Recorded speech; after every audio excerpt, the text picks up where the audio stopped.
Hey everybody, thank you guys for stopping by at New Game Plus Expo. My name is Sammy here with Aksys Games, and we're going to bring you some Horgihugh and Friends. We recently announced this game just a while ago at our own show at All Access, and I'm really excited to bring this SHMUP, side-scrolling SHMUP to you guys. So first and foremost, I want to say that we will be doing this game, Horgihugh and Friends, showing you guys the gameplay, a little bit about how it's supposed to work and play, and then in about 30 minutes I'll be playing a little bit of Variable Barricade, an Otome game that recently came out just not too long ago, like last month, and I love dearly, and I can't wait to show you guys that game as well. But hey, thank you guys for stopping by. I really appreciate it. I see all the friendly faces on there from our own channel at Aksys Games, and I also see all these wonderful people who are just enjoying the show for today. So thank you guys so much for stopping by. So give me 1 second, let me pop this up, and we will get started. Thank you guys, I really appreciate it. So I'm really excited for this game, Horgihugh and Friends. There's a lot that goes into it, and a lot of it is really just that it's kind of like a really traditional feeling, a side-scrolling shmup, and there's a lot of like little fun things about it too. And so I'm really excited to be able to show you guys. I also want to thank the wonderful people over at NIS who have brought us back once again, and I get to see everybody in the chat once again. Last year was my first year playing with you guys, and I had a tremendous amount of fun. So I'm really excited to be back again, really, and being able to show you guys different games. So this is Horgihugh and Friends. Horgihugh and Friends is a pretty simple arcade retro style shmup. And there's a lot of charm to this game. Not only is it that just, you know, it's like a bunch of cute animals playing or shooting fighter planes, but also that the music's really good, the art's very neat, and there's a lot of like customizable stuff that you can see right here. So this is like a little ship that can come in every now and then, and you can buy different interesting upgrades, like how your missiles will change, how your bombs will change. A lot of these stuff actually will change the way that you play, which is very fun.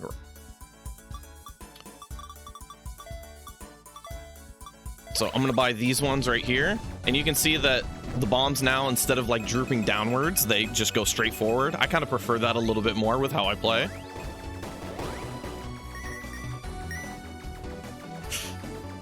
Yeah, I see all the people getting super excited for all the Otome games that got announced for in the announcement show. Man, I'm so excited. I'm so excited. You guys don't even know. We'll talk about it a little bit more once we get to Variable Barricade for sure, because that's kind of like what I'm slotting the Otome excitement for. There you go. So once you get a few power-ups, then you get your other friend here. And once you get your other friend over here, you get to actually control both of them. And what's really cool is that while controlling both of them, one of them is invincible. So your buddy right here is invincible, and he has the ability to go through walls and stuff like that, like this. And that adds a lot of very fun and exciting ways to play the game. So you can split up like this, or you can move them down and you can put them side by side like this and just send like a barrage straight down the line, which is really fun. Oh no! I should have started this stream by saying, although I am not a professional video game player, I do play one on TV. So please cut me some slack.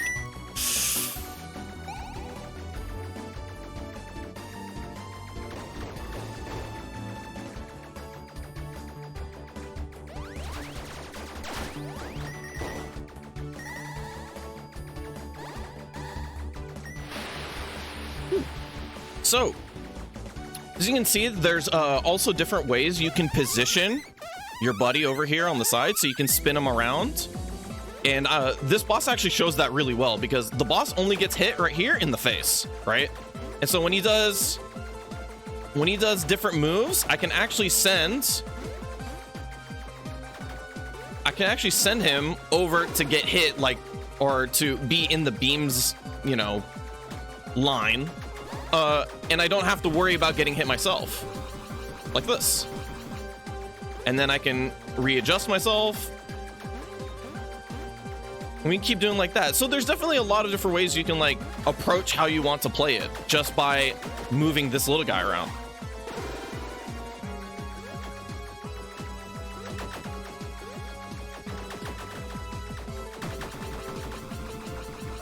Oh no!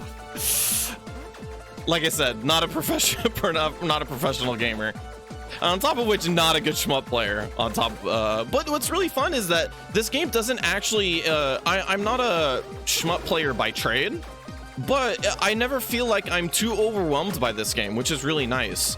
The power-ups feel very strong, so I don't ever feel like I have to worry about things so much.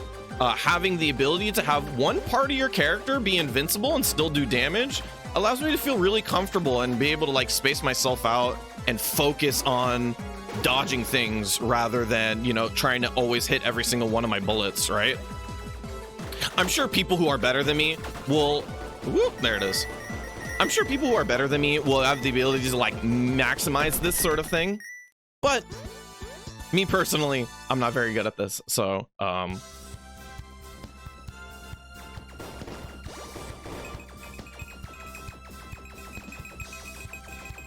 So yeah, this game has a lot to offer. It's not just, you know, it's not just a little bit of shmups. I'll show you guys the little sort of progression that the game also has as well.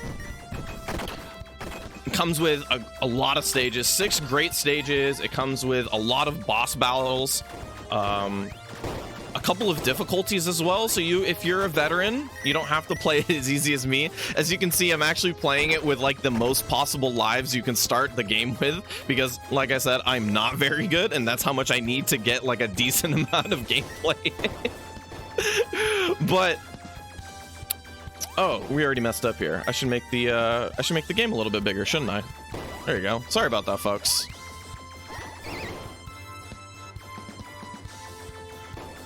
That way you guys can see a lot of the art is very good. The animals, little animals are very, very cute.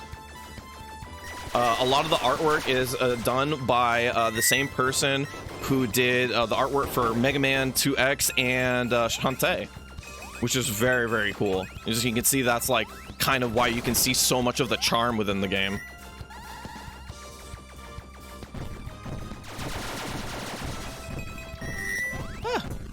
All right, so I don't like these ones right here for this stage, these ones that sort of like these bombs that loop like this, but I do prefer these ones that shoot more straight, and you'll see why when we get to a little bit towards the end. I'm surprised some of you guys remember me from last year. You guys are so kind. Yeah, this game is really, really cute. I appreciate it.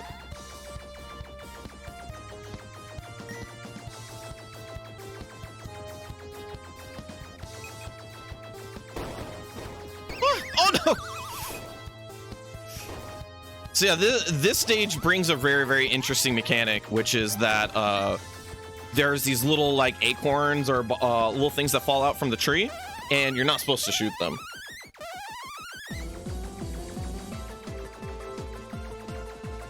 So this is why, if I got to this part of the stage without losing too much, I would have been able to carry. Oh, all right, we got him. We got my buddy back. All right. Ah! All right, this one. Sorry. So this is why I wanted to keep a lot of the more straight shooting stuff as we went into this one.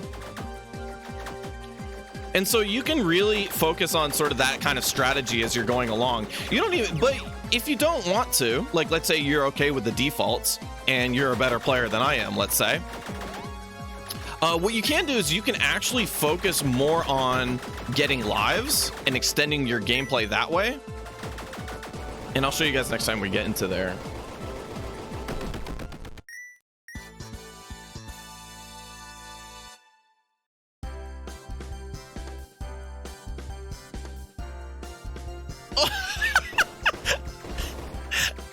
I just managed to weave the power up straight between us. Oh, there we are. Come here. All right. So back to the shop, right? For this one, I like to prefer the lobby ones a little bit more, so I'm gonna go back to the lobby the lobby missiles. But like I said, if you're okay with the standards here, you can actually just pick this one and just get some extra lives, and you can extend your gameplay a little bit longer. I'm gonna go with the little extra, the ring gun that is also very good on this stage that I actually just lost as soon as I got it. No big deal.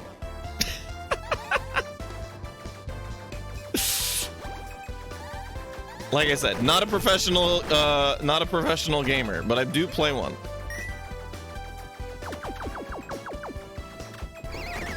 Okay, that was actually my fault. I'm not gonna blame the game on that one. Oh, you know what? I also forgot to mention is that the game also has an invincibility mechanic with this sort of like loop-de-loop thing. And the loop-de-loop thing, oh no, the loop-de-loop thing is attached to that blue bar that you see right there. So it has a little bit of a cooldown, but it helps you get through some sticky situations, especially if you don't know how to get through things, or let's say that you're in a tight bind, you have the ability to be a little bit invincible for just a little bit.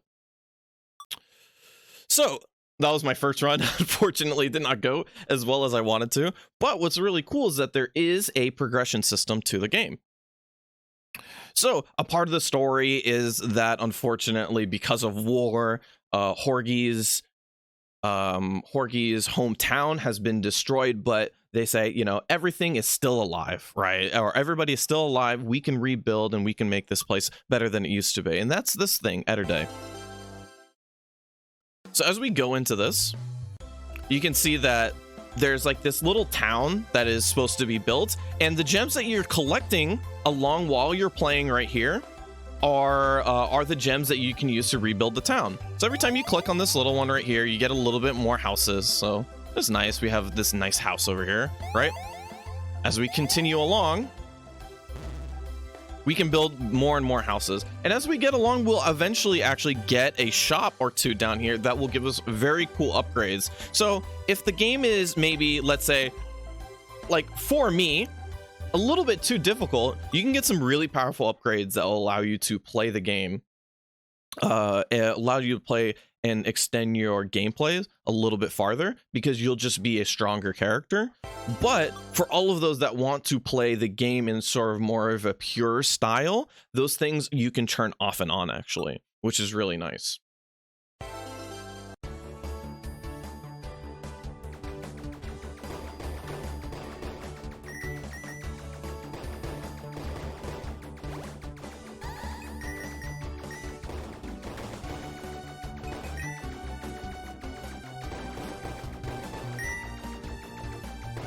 So yeah, this is my second playthrough, so I still suck at the game, don't get me wrong, but hopefully I can answer you. If you guys have any questions about the game, anything that I can answer, I will answer them. If I can't answer them, I'll tell you guys I can't.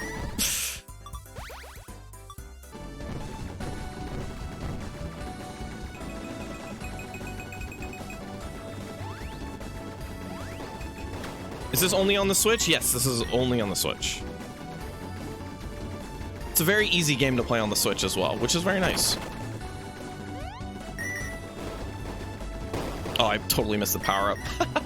Don't worry, the first stage is very nice to you. The first stage allows you to get a lot of power-ups. So if you don't mess up too much, or you start getting used to the first part of the game, then you have the ability to get your power-ups back up pretty easily.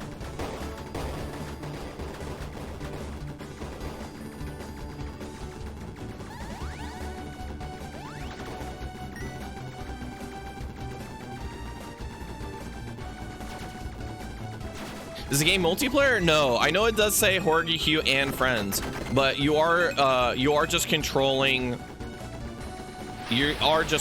one character that does two things. So like I said before, you can split them up like this, and then so you can like get two things done at once. The other version of the game, so there's another way to make the game easier. You can actually, you can actually make it so that you start with both Hugh and Figaro at the same time, so you don't have to like sort of wait for upgrades to get him in.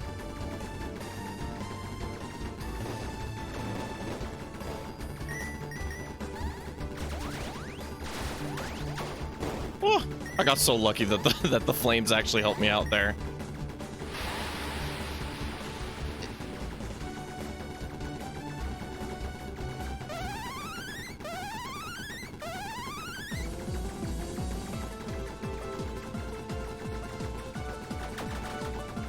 All right, maybe this time I won't lose too many lives. Hopefully. And we can progress on and hopefully get to see the third boss, which is actually one of my favorite bosses that I've played through as of right now.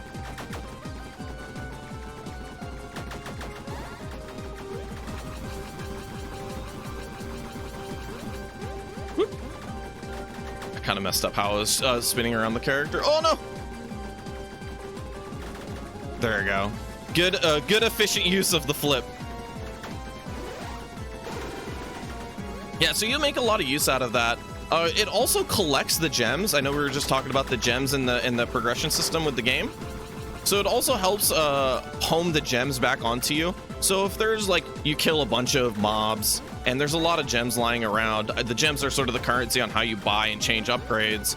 You can actually do the flip, and the flip will actually push the gems more towards you.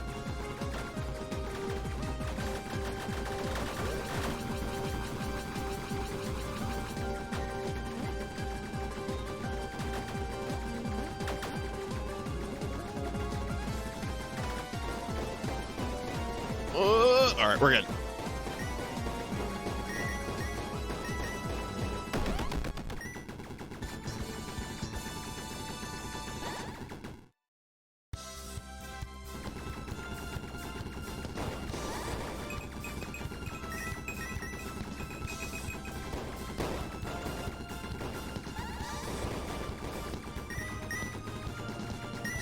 So yeah, like what I said before, I'm really not a big shmup player. Like that's not a genre I grew up with. I know like that is one of the most hardcore retro scenes you can possibly ask for.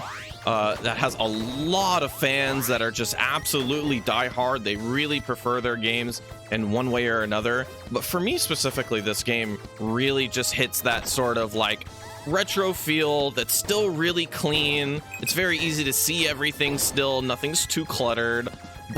And the game isn't too difficult either. The game doesn't make me feel like, or I have the ability to set the difficulty to low enough that it still feels like a little bit of a challenge. Like you can see, I'm still consistently dying. Oh no. Okay, that was not my fault. I tried to flip through that one. That was unintentional. There you go. But you still have the ability to, you know, play the game at a difficulty that is a little bit challenging and still enjoy the game. And if, let's say, you're like me, and when I was playing through the game and getting ready and trying to get my licks in before you guys saw how terrible I was on stream, I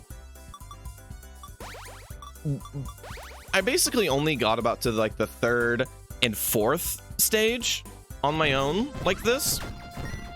But later on, I'll have these power-ups that will hopefully let me see the game as I go along. So there's very easy ways for everybody who purchases the game for them to see the full progression of the game, see all of the neat bosses, see all of the different things that the game, oh no. see all of the game stuff that the game really wants to show you. And then later on, if you guys want to challenge yourself a little bit more and focus more about the score, or let's say the gameplay aspect, then later on you guys can take those power-ups off and then try to play the game as sort of as honest as possible, I guess is the best way to put it.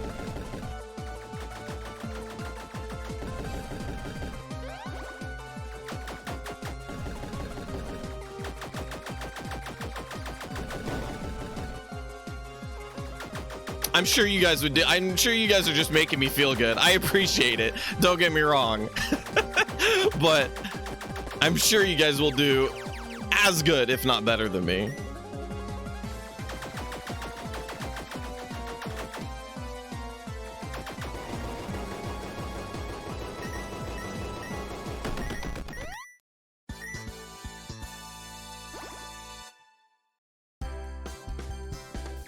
Yeah, what I find very scary about getting into shmups as late as it is now, like I don't have the history that other shmup players do, is that I find it like really fearful to get into these games because a lot of them can be very punishing. You know, a lot of them won't give you the benefit of the doubt more often than not, where it will sort of just try to be the hardest game it can possibly be. And unfortunately for me, that's like I'm not good enough to play those games like that. Oh, darn it.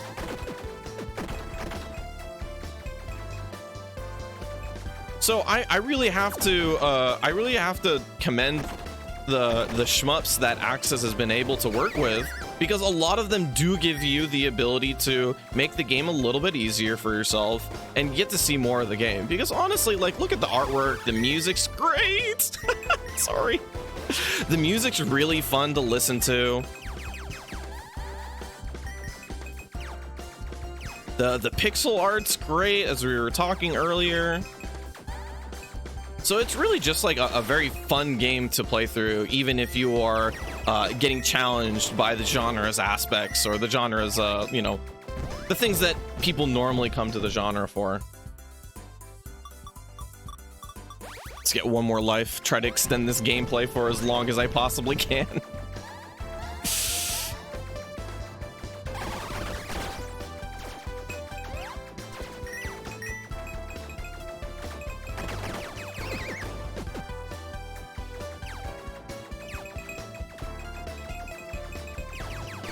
Oh no!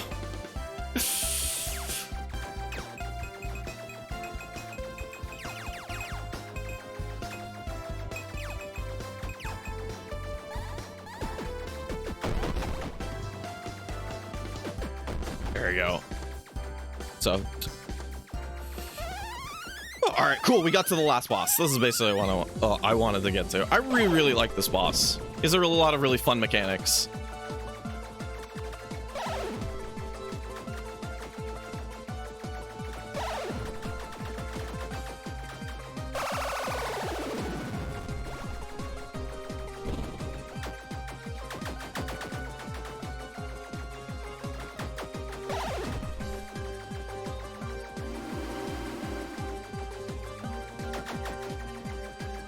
Yeah, if I had more power-ups like I did before, like I said, the first time the first run through that I did, I prefer the loopy missiles that that fall down or go, like, you know, do a little arc. This is a lot of why you can sort of hit them while you're still up there. Oh, I tried to grab the power-up, it didn't work. It's okay.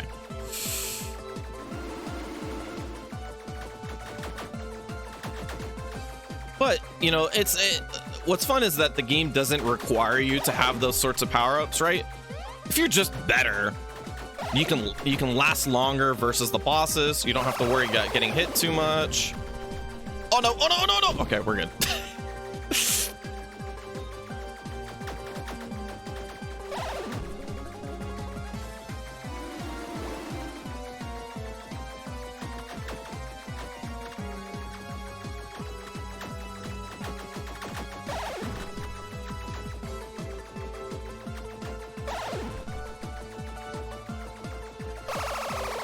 Oh no. Honestly, that's the first time that's happened. I didn't think about whether if he had a hitbox going up or not. Oh no. This is getting more difficult than expected.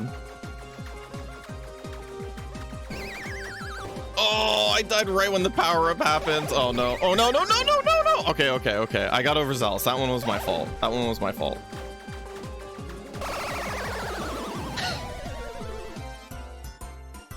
Okay, so not as good as I wanted to do on stream. So unfortunately, I don't get to show off my pro gamer skills today. It'd be like that sometimes. Wonderful. So we got actually I got just enough to get my first shop here. I don't have enough gems to unlock one of the abilities, but you saw like the power-ups that were coming out. If you want to make the game a little bit easier, the person who comes, the dog that comes out, Professor Howard, will come over and throw a power-up for you. Now, every time he comes out, he throws out 2 power-ups, right?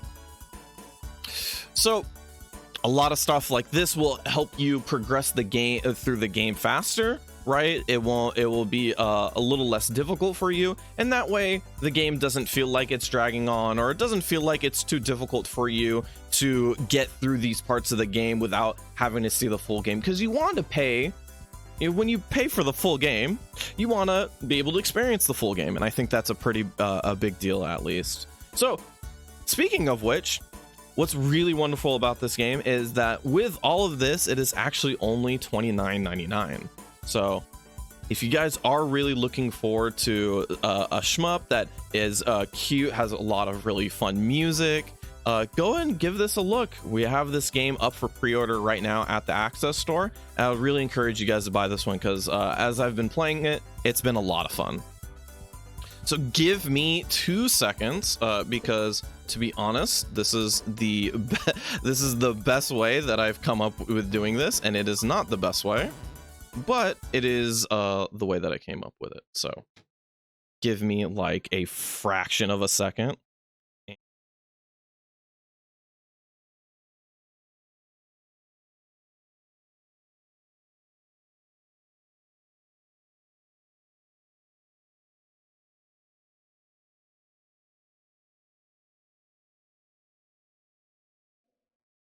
Oh, all right. Well, it didn't work out very well. There we go. Sorry about that. I just really wanted to make that as seamless as possible, and then it didn't work out. So, sorry about that. Anywho. So, you know what's really fun about showing this game off to everybody here at New Game Plus Expo is that this is a game that we actually got to announce last year, which is really fun, right? And so now it's come full circle. I've been playing the game. It's a ton of fun. Oh my god, do I love this game. And I really want to talk to you guys a lot about okay, hey, listen, we'll talk about the 99 saves in just a second, okay? But what's really fun about this game, I think that makes it different from all the other Otome games that I've been playing, and the reason why I was so excited for it when it first came out, was that it is a rom-com. It's a romantic comedy style Otome game, and if you've ever been to my stream or ever heard me talk, I'm a big rom-com fan. A very big rom-com fan. I love them to death. So I was so excited for this game, and good god, it did not disappoint. It is so funny. It is never taking itself seriously. The premise is hilarious, and that's kind of what I want to show you guys today. Today, what I'm going to show you guys is generally the premise of the game, which is what is basically going to be me jumping from save file to save file, and hopefully you guys kind of get a general gist of what Variable Barricade is all about. So I'm going to turn up the volume just a little bit here so you guys can hear the wonderful voice acting that this game offers. So, ooh, I should not cover Hibari as much as I am. Sorry about that. So, what is also really cool about this game specifically is that for Variable Barricade, we have a fully voiced protagonist. So the main character, Tojo Hibari, is a fully voiced character, which is atypical for an Otome game.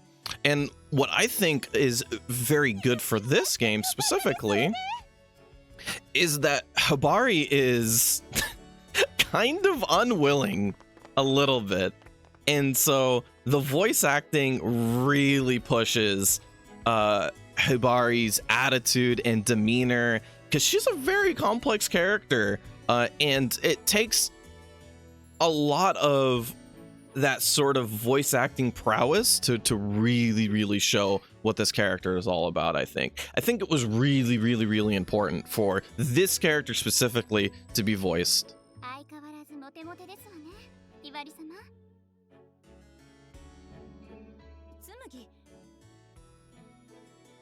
So if you guys are like sort of new to the otome genre, or let's say you don't know what this sort of idea is all about, I'll give you guys like a pretty quick introduction of what otome games really are. So otome is a Japanese word.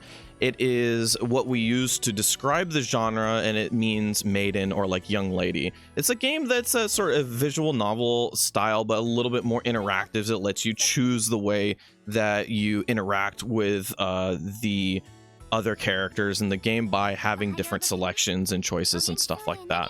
The games are generally directed to more of a female audience. However, as you can see, there's a lot to enjoy about it in general. For me, like as a person who really loves romantic comedies, I was super drawn to this one.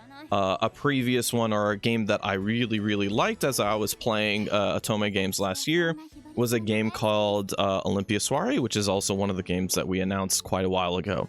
And I really liked that game because it had a lot of really cool stories. There was a lot of nice twists. The characters were really well put together, so I really liked it for that reason as well. So there's, even though if it's not like, let's say, targeted toward you, there's a lot to really enjoy about the game still. So like, I really think that sort of the most important aspect to take, that what makes otome games different from other visual novels, is that it is a romance, yes, but it's a story that is super important to it. And that's what really changes from one game to another. Because otherwise, all the romances, they would kind of just be romance. Instead, what you're really focusing on is the story aspects, why these characters are here, what they're all about, what brings them to their moments, and why these characters end up falling for each other. Who was my favorite love interest in Olympia? I think I would probably have to say Riku still. I know that's kind of like, we said that way in advance, but I really liked Riku's story. I really liked how he had to sort of come to terms with himself as a character and his background, and realized that he wasn't doing everything the right way. And he was, yes, still the blue guy. It was a character that went through a lot of self-tribulations. And he had to get over so much, throw away so much of his previous life in order to get to a better place. And I thought that was a really good story. Also, I thought his design was great. You sucker for the blue and white look, but it is, I thought that the stupid long hair and the way that he wore his casual wear was really cool. Yeah, that's what I really liked about that character very specifically, is that it was a character that when they originally introduced the character to you, you kind of, it's a romantic game, right? So you have to, and it's a character that originally was like antagonistic to you, so you have to get over that animosity in order to find the romance. And so knowing that's a possibility, I was like, how do they reconcile this original animosity that come from the beginning of the game? And that part was really cool. That's what really interests me about to the original story. But yeah, so this game, translating it over to Variable Barricade, what's really fun about this game is that the love interests are all really interesting and for very different reasons. And I think that the love interests that they added for this game bring a pretty cool different style to what love interests normally are. This game changes a lot of things in a very cool way. And hopefully I get to show you guys this.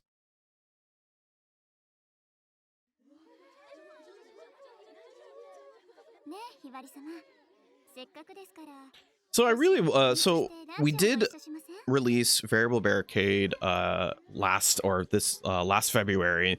And so it is out now for Nintendo Switch. If you guys are really liking what you're seeing, go ahead and go to the Aksys store. You'll be able to take a look. However, I really wanted to bring this game back to the New Game Plus Expo channel is because for me, I think a lot a lot changed from the last time to this time, right?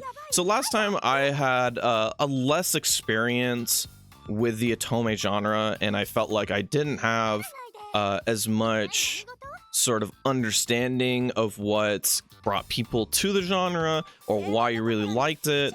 And I think that for me, what I thought was the thing that I really enjoyed as I went along is that the story aspect of every one of these games changes so much, and the romance sort of has to bend around it, right? It's not just a romance. So every time you get into an otome game, I feel like I'm going to get introduced to an entirely different world, an entirely different style. And then there's other things that sort of jump on top of it, right? Voice actors. I love voice actors, and I watch a lot of anime, and you'll see a lot of the voice actors that you hear in your favorite animes in these as well. On top of which, the art, as you can see for this one specifically, I'll say, for Variable Barricade, is really, really good. I love the heavy shading that goes all the way to black to show you guys like sort of the heavy contrast between the foreground and the background of the character. And that sort of art also changes from game to game, so not even the games look alike, right?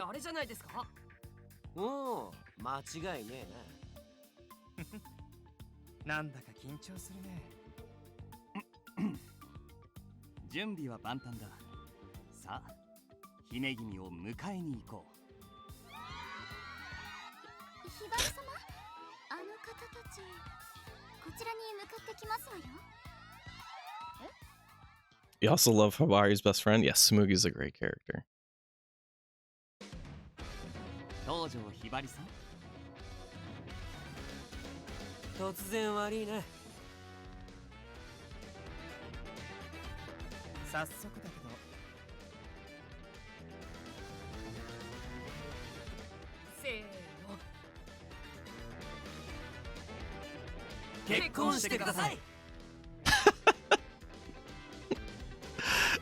So I'll skip along because we're getting a little bit into the story. I want to show you guys one other bit. But yes, what happens in the story is that these four guys show up literally out of nowhere and all propose to her at the same time at her school. And you know, obviously everybody else is just fawning over them because they're gorgeous. But Hibari specifically is like it's kind of oh god, standoffish. Yeah, not awkward at all, right? Go all the way to an all-girls school just to propose to you, and all four of them nonetheless.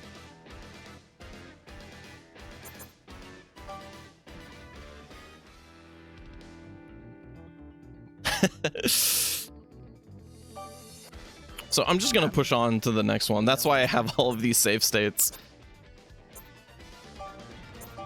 And so I can just push back here and there.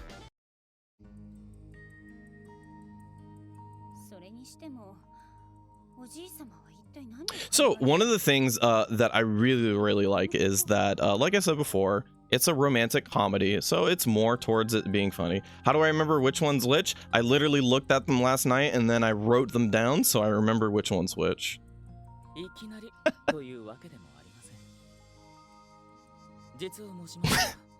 Oh yeah, I've put a lot of hours into this game already. It's a lot of fun. It's a lot of fun. Like, this is out of all of the otome. I love a lot of the otomes that we release. But out of all of the otomes, this one felt so much like an anime. Like, it was just so funny and interesting, and there's just a lot of shenanigans. And it just feels like that sort of like romantic slice of life show that you get into that sort of surprises you with how funny it is and the interactions and stuff like that.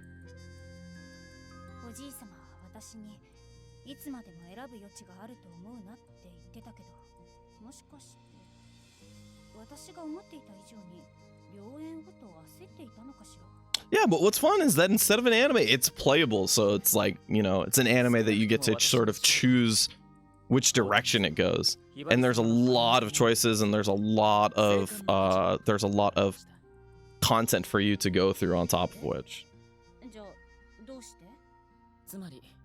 It feels like a shoujo rom-com. Yeah, you guys don't know how much I love Hibari as a character. It's really hard for me to stress how much I love how much she dislikes being in this situation.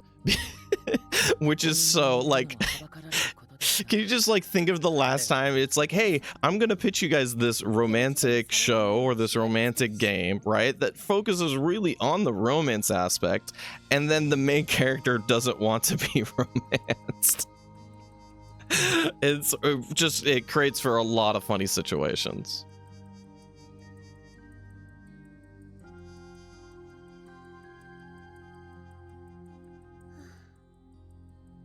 So sorry I'm skipping through it a little bit fast. I want to make sure I show you guys everything that I wanted to show you guys today.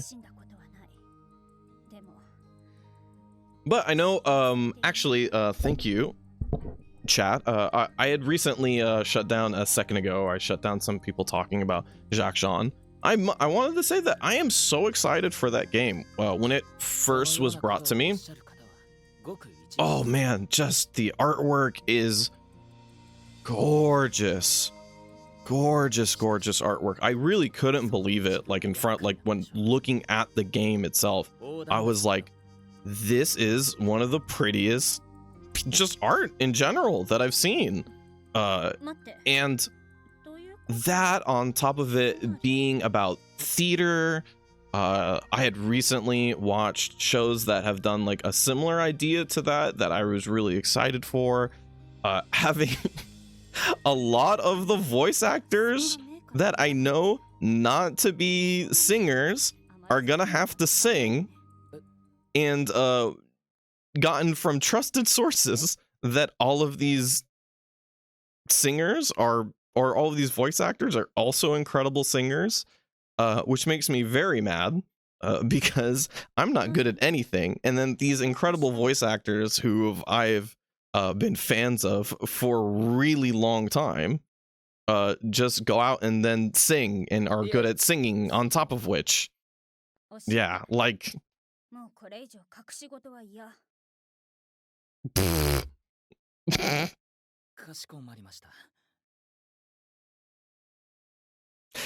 yeah, I've learned more and more that like a lot of the voice actors end up having, you know, good voices, so they go into singing as well, but that doesn't make me any less mad because they're so good at both. So here, just to go back to the game, so Hibari wants to know more about these random guys that showed up, right? And so when she asks her butler, hey, what about these guys?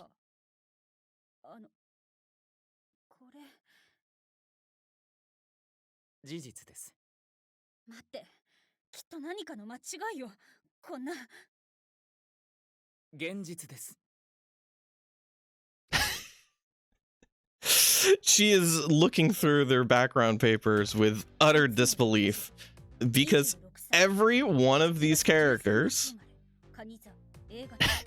has, you know, looks very good, right? Has all of these wonderful things about them. But,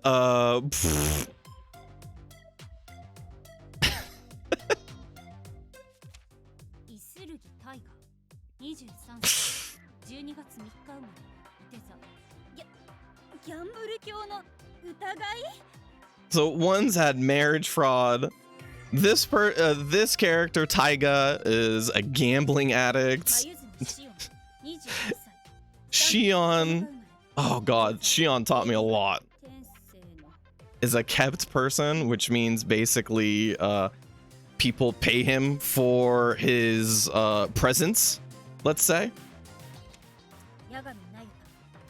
And then this character, which is the character I currently am playing through on my own, on the Aksys channel, I should say, Nayuta, just is a horrible moron. And just collects debt as he walks, and you'll see that in the story. It's wonderful. All right, so we have a little bit more time. Basically, what I'm going to do is I'm going to flip through and get to the last bit I wanted to show you guys.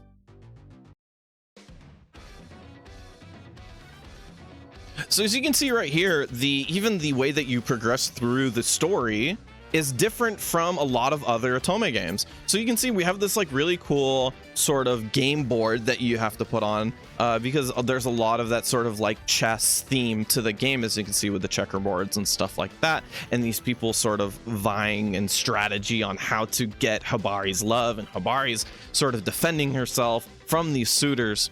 And so we have this like really fun motif, right? And you can actually choose the way that you progress a little bit. And so when you get further down, you can see that some parts need to get unlocked, but you can sort of go around in a roundabout way in order to get to that point as well.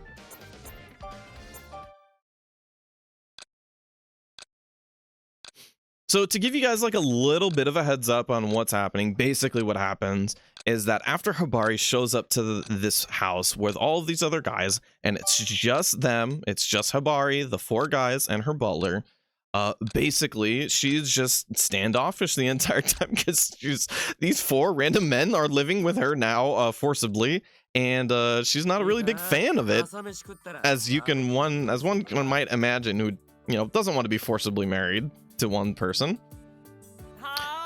So all of the guys cook up this plan, and they're like, well, I guess if you're not going to, if it's going to be this difficult to sort of get you out of your room and get you to talk to us and sort of participate in this situation that we've put that we're both in, then what we need to do is we need to sort of like make something happen, right? And what they decide to do is they wanted to put on a barbecue, and everybody works on this barbecue together. That's kind of where we're at right now.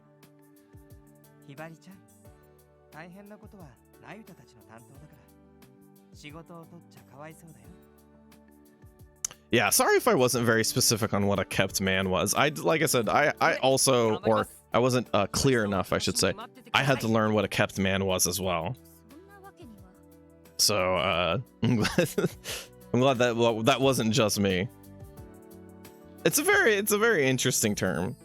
His job is it's more than just being a house husband though, because a house husband takes care of the house. They have a reason for them to sort of be keepers, right? They like take care of everything, whether it be kids or or errands or doing stuff around the house. He does nothing. Yeah, he does not clean. It kind of things like that's kind of beneath him to a degree. He's just really good looking, and people want him to be really good looking around him. That's basically it.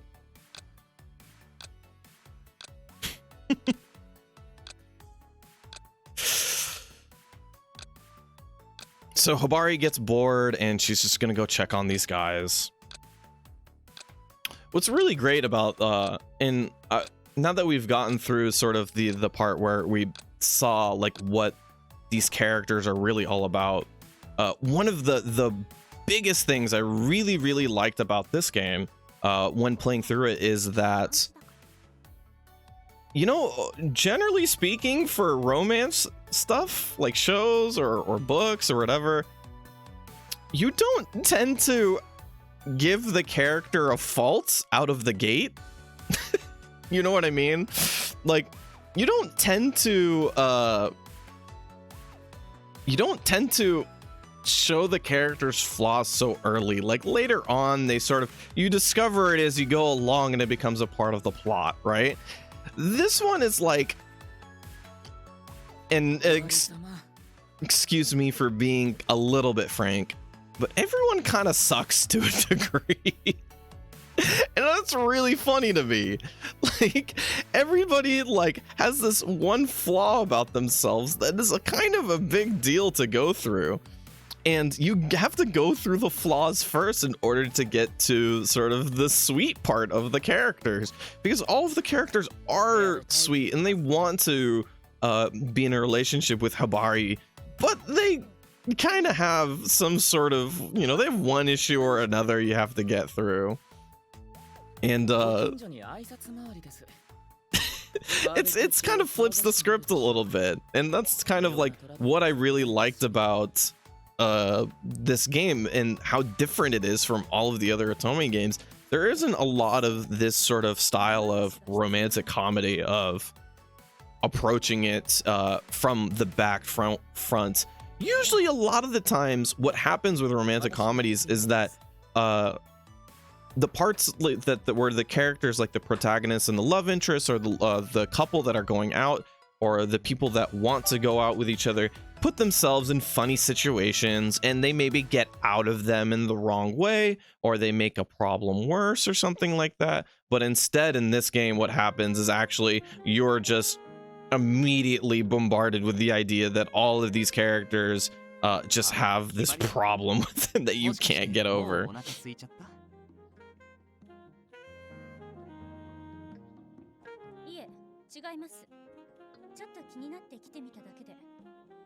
And the other thing I really like is that the part that kind of makes sense to the world a lot of the times with romance shows or romance games in general, whether it be an Otome game or not, a lot of the times once you pick the route, like once you pick the love interest you're going to pursue, the other characters sort of fade into the background, right? They might not be gone altogether, but they'll show up a lot less because the focus is supposed to be on the love interest and the protagonist, right?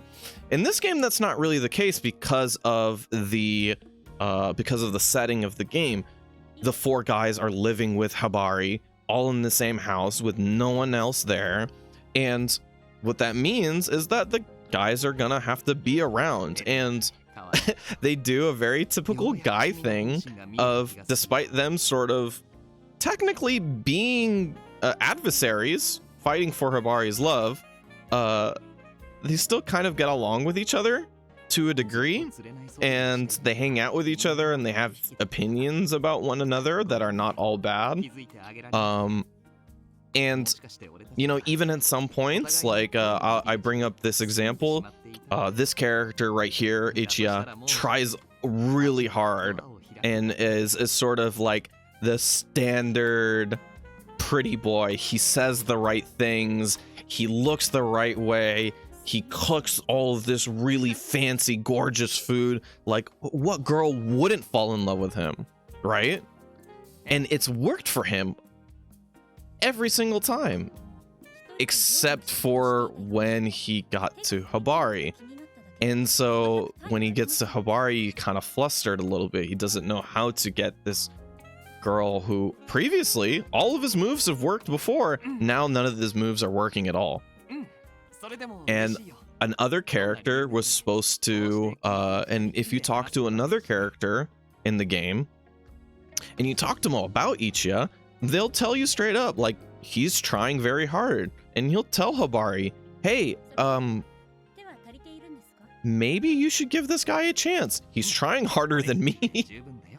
and it's honest, and it's truthful, and it's very fresh in terms of writing, because that's not something that you see very often. Like, sort of characters, especially being adversaries in love, being honest with each other and telling her, like, hey, he's working really hard and you should give him a chance. And I think that was like one of the parts I thought was really cool. The guys will always be around with each other, and they hang out with him. They have interactions with Habari, even if they're not chosen to be the love interest of that route. I think all of those aspects of the game make it really cool. We won't get to it, unfortunately, in this sort of playthrough, but there's also a lot of really little, like, extra things that the game gives you that are just pure fun. They don't really add too much to the story. They're actually just funny. There is this thing called Rabbi. She gets this little doll that basically records things when she's gone, and you will just see the guys hanging out one another, and they will do just silly things. Like, they'll get into full-on arguments with one another, or they'll, like, basically, Shion, you'll see him you know, just hanging around and lazily not doing anything, or telling Nayata to go do stuff. and it's supposed to be, you know, basically the fly on the wall, what happens when she's not around, and she's trying to get like this deeper picture of what these people actually are when they're not trying to court her. And it's really funny. There's a lot of really funny bits.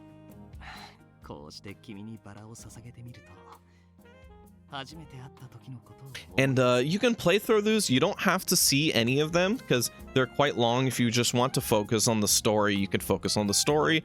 But if you want, you can get through these other parts as well, and it can give you a lot of insight on the characters, or they can just be purely funny. And that's what I really liked about it, is that I was just like, oh cool, I get this other part that doesn't have anything to do with the story, that just gets to be written by somebody. And you know, somebody over at Otomate was like, we just need to make a really funny moment. That's it. And I think that's pretty cool. I just want to, like, I love romantic comedies half for the comedy part, so that makes me really happy. So we are actually almost getting to our time. I know that I had chatted so much about this, I didn't actually get through as much as I wanted to, so I'm sorry about that personally. I'm gonna leave this on auto while I talk to you guys and send you guys away. I should have planned that better, but you know, that's my fault. So thank you guys for stopping by. I really appreciate you guys coming through and watching me play both Horgihugh and Friends and Variable Barricade. Horgihugh and Friends is now available for pre-order, and Variable Barricade is out right now. So if you guys like what you see, come on by or go to the Aksys store. You can purchase it right now. If you want to see a little bit more about this game, I am doing currently a full playthrough of one of the routes, Nayata specifically, and I'm really excited for that route because the character's kind of a moron. And he's but he's very energetic and very happy, like a puppy dog, and just I found that to be the funniest character. So I'm playing through his playthrough, and I'll be playing that next week as well. So if you guys want to know more about the game and are not ready to purchase it just yet, stop by the channel tomorrow, next week at twitch.tv/Aksys Games. Other than that, I want to thank New Game Plus Expo so much for having me again this year. It was a lot of fun. I love to see all the people in the chat, even some people who remembered me from last year. That was really humbling, and I thank you guys so much. So thank you guys so much, and have a good rest of your show.